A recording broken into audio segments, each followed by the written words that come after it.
विद्यार्थ्यांचे या केमिस्ट्री लेक्चरमध्ये स्वागत. आज आपण केमिकल कायनेटिक्समधला पुढचा जो पॉईंट आहे मॉलिक्युलरिटी ऑफ एलिमेंटरी रिॲक्शन्स हा त्या ठिकाणी अभ्यास करणार आहोत.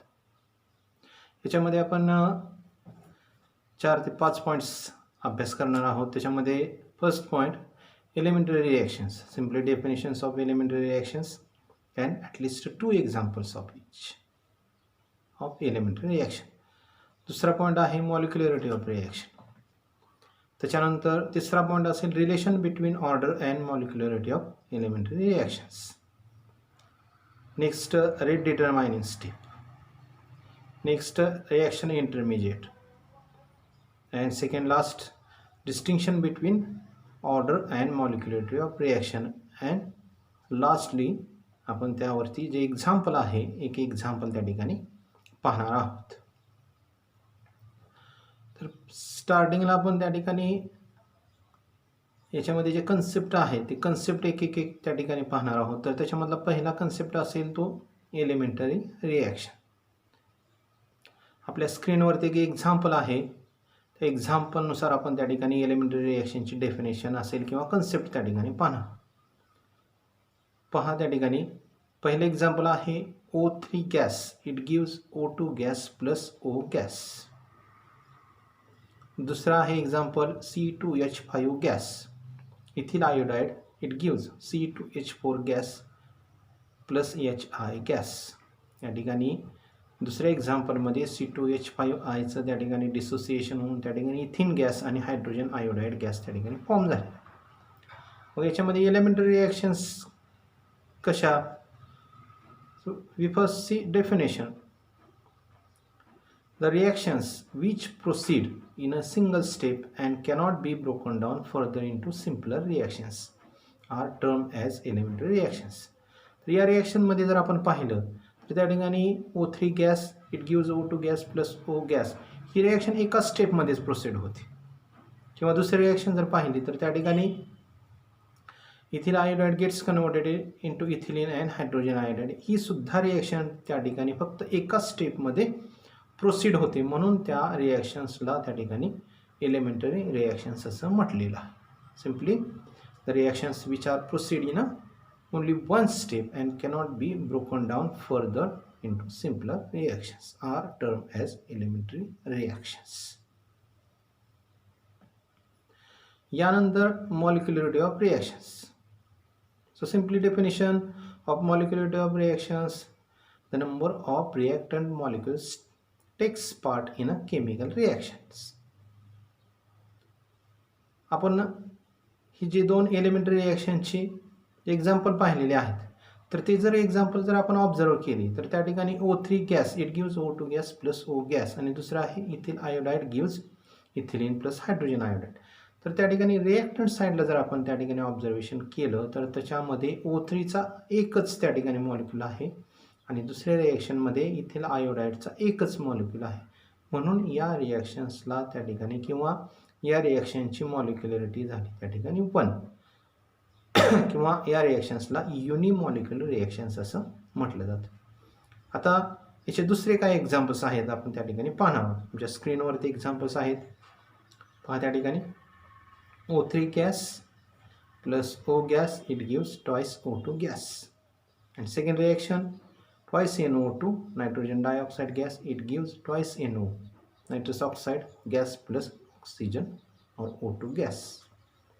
आता हे 2 आणि 3 आणि 4 किंवा हे जे O3 plus O it gives twice O2 आणि twice NO2 it gives twice NO plus O2 हे जर रिॲक्शन्स आपण जर ऑब्झर्व केल्या तर त्या ठिकाणी पहिल्या रिॲक्शनमध्ये त्या ठिकाणी O3चा एक मॉलिक्यूल आणि Oचा एक मॉलिक्यूल रिॲक्टंट साईडला on the left hand side 2 molecule त्या ठिकाणी या केमिकल रिॲक्शनमध्ये इन्व्हॉल्व आहेत, पार्टिसिपेंट आहेत, म्हणून या रिॲक्शनची मॉलिक्युलरिटी झाली 2. दुसरं एक्झाम्पल बघा. त्या ठिकाणी ट्वाइस NO2 गॅस, इथं सुद्धा NO2चे 2 मॉलिक्यूल त्या ठिकाणी या केमिकल रिॲक्शनमध्ये इन्व्हॉल्व आहेत, म्हणून त्याला रिॲक्शनला बाय मॉलिक्युलर किंवा या रिॲक्शनची मॉलिक्युलरिटी 2 or it is 2. So simply what is definition or concept of molecularity of reaction? The molecularity of an elementary reaction is the number of reactant molecules taking part in a given chemical reaction. Now we move further. What is the relation between order and molecularity of elementary reactions? Example एक दिलेला आहे ते example आपण observe करा. Twice NO2 gas it gives twice NO plus O2 gas. या ठिकाणी जर आपण ही रिॲक्शन जर पाहिली तर त्या ठिकाणी या रिॲक्शनचा जो रेट आहे किंवा या रिॲक्शनचा रेट इक्वेशन दिलेला आहे त्या ठिकाणी rate is equal to K into NO2 raise to 2. म्हणजे त्या ठिकाणी आपण या रेट इक्वेशनवरून या रिॲक्शनची ऑर्डर आणि त्या ठिकाणी केमिकल रिॲक्शन जे दिलेले आहे किंवा इक्वेशन त्याच्यावरून त्या रिॲक्शनची मॉलिक्युलरिटी आपण फाइंड आउट करणार आहोत. आता याच्यामध्ये या रिॲक्शनचा रेट जो दिलेला आहे किंवा त्याचं इक्वेशन दिलेलं आहे rate is equal to K into NO2 raise to 2. म्हणजे या रिॲक्शनची ऑर्डर असेल ती त्या ठिकाणी 2 असणार आहे. आणि याच्यामध्ये NO2 रिॲक्टंट मॉलिक्यूल किती इन्व्हॉल्व आहेत 2, म्हणून याची मॉलिक्युलरिटी असणार आहे 2. दुसरे एक्झाम्पल पहा त्या ठिकाणी C2H5I gas it gives C2H4 gas plus HI. या रिॲक्शनचं रेट इक्वेशन दिलेलं आहे rate is equal to K into concentration of C2H5I raise to 1. आपण 1 लिहित नाही.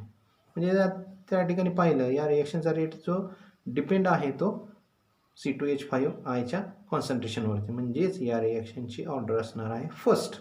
It is first order reaction. Molecularity number of molecules on the reactant side, that is C2H5I gas, that is equal to 1. So it is unimolecular reaction. It is the relation between order and molecularity of elementary reactions. Sometime or however we see or we say that order and molecularity may be same or may not be same. म्हणजे त्या ठिकाणी order आता आपण पाहिलेलं आहे की वरचे 2 example की ज्याच्यामध्ये त्या रिॲक्शनच्या ऑर्डर आणि मॉलिक्युलरिटी सेम आहे, परंतु काही रिॲक्शनमध्ये त्या ठिकाणी ऑर्डर आणि मॉलिक्युलरिटी त्या ठिकाणी वेगवेगळी किंवा डिफरंट असू शकते. यानंतर आपण त्या ठिकाणी याचा नेक्स्ट पॉईंट जो आहे रेट डिटरमायनिंग स्टेप. त्या ठिकाणी आपल्या स्क्रीनवरती एक रिॲक्शन दिलेली आहे. ती रिॲक्शन ऑब्झर्व करायची आणि त्या ठिकाणी रेट डिटरमायनिंग स्टेप आणि त्याच्यामधला पुढचा पॉईंट असेल तो रिॲक्शन इंटरमिजिएट. 2 पॉईंट आपण या रिॲक्शनवरून त्या ठिकाणी अभ्यासणार आहोत, स्टडी करणार आहोत. Consider reaction twice NO2 Cl gas it gives twice NO2 gas plus Cl2 gas. आता ही जी रिॲक्शन दिलेली आहे ही रिॲक्शन त्या ठिकाणी 2 स्टेपमध्ये फॉरवर्ड होते. First step, second step. So see what is first step. First step is NO2 Cl gas it gives reaction rate K1. It gives NO2 gas plus Cl gas. It is slow step reaction. First step is slow one. Second, NO2 Cl gas plus Cl gas K2. It gives NO2 gas plus Cl2 gas. Second step is fast. If we add 2, these one are step first and step second, we obtain overall reaction. That is twice NO2 Cl gas, it gives twice NO2 gas plus Cl2 gas. And the rate of this reaction is depend on the or rate law rate equation is given by rate is equal to K into NO2 Cl, concentration of NO2 Cl. आता याच्यामध्ये जर आपण observation केलं तर या रिॲक्शनमध्ये किंवा ही reaction जी आहे ते त्या ठिकाणी 2 स्टेपमध्ये प्रोसिड होते. पहिली स्टेप असेल slow step, that is formation of NO2 and also Cl. And second step here reaction of NO2 Cl along with Cl gas to form NO2 and Cl2 gas. तर second step जी आहे ती fast आहे. आता याच्यामध्ये rate determining step कोणती असते तर या रिॲक्शनमध्ये किंवा दिलेल्या केमिकल रिॲक्शनमध्ये त्या ठिकाणी जी स्लो स्टेप असते ती स्टेप त्या ठिकाणी या रिॲक्शनचा ओव्हरऑल रेट त्या ठिकाणी एक्सप्लेन करत असते किंवा डिटरमाइन करत असते. आणि ही जी स्टेप असते त्याला काय म्हणायचं rate determining steps. So simply what is rate determining step? The slowest step of the given chemical reaction is the rate determining step. मग या रिॲक्शन मध्ये पहिली स्टेप जी असेल NO2 आणि Cl फॉर्मेशनची ती असेल त्या ठिकाणी रेट डिटरमायनिंग स्टेप. आणि ही रिॲक्शन जी आहे त्या ठिकाणी आपण रेट लॉ त्या ठिकाणी पाहिलेला आहे. Rate is equal to K into concentration of NO2 Cl. तर याच्यामध्ये या रिॲक्शनचा जो रेट असेल किंवा त्या ठिकाणी ऑर्डर असेल ती it is the first order reaction. आता यानंतरचा जो पॉईंट असेल तर त्या ठिकाणी रिॲक्शन इंटरमिजिएट. आपण त्या ठिकाणी ही रिॲक्शन ऑब्झर्व केली. पहिल्या स्टेपमध्ये त्या ठिकाणी NO2Cl गॅसचं डिसोसिएशन होऊन त्या ठिकाणी NO2 गॅस आणि Cl गॅस फॉर्म झालेला आहे, एलिमेंटरी Cl. आणि सेकंड स्टेपमध्ये तोच Cl गॅस त्या ठिकाणी NO2Cl बरोबर रिॲक्ट होऊन त्या ठिकाणी NO2 आणि Cl2 त्या ठिकाणी रिक्वायर्ड प्रॉडक्ट फॉर्म झालेला आहे. मग याच्यामध्ये जो Cl गॅस फॉर्म झालेला आहे तो त्या ठिकाणी रिॲक्शन इंटरमिजिएट असतो. म्हणजेच काय, in the above reaction Cl is formed in the first step and it is consumed in the second. It is termed as reaction intermediate. आणि याचं जे कॉन्सन्ट्रेशन असतं ते कॉन्सन्ट्रेशन या रेट लॉ इक्वेशनमध्ये सेपरेटली त्या ठिकाणी दाखवलेलं नसतं. तर हा त्या ठिकाणी रिॲक्शन इंटरमिजिएट त्या ठिकाणी कन्सेप्ट असणार आहे. आणि त्या ठिकाणी आपण आत्तापर्यंत याच्यामध्ये 4 त्या ठिकाणी कन्सेप्ट पाहिलेले आहेत. आणि एक रिलेशन पहिला कन्सेप्ट असेल तो एलिमेंटरी रिॲक्शनचा, त्याच्यानंतर मॉलिक्युलर रिॲक्शन, त्यानंतर रेट डिटरमायनिंग स्टेप, त्याच्यानंतर रिॲक्शन इंटरमिजिएट, त्याच्यानंतर relation between order and molecularity of elementary reactions. आता यानंतरचा जो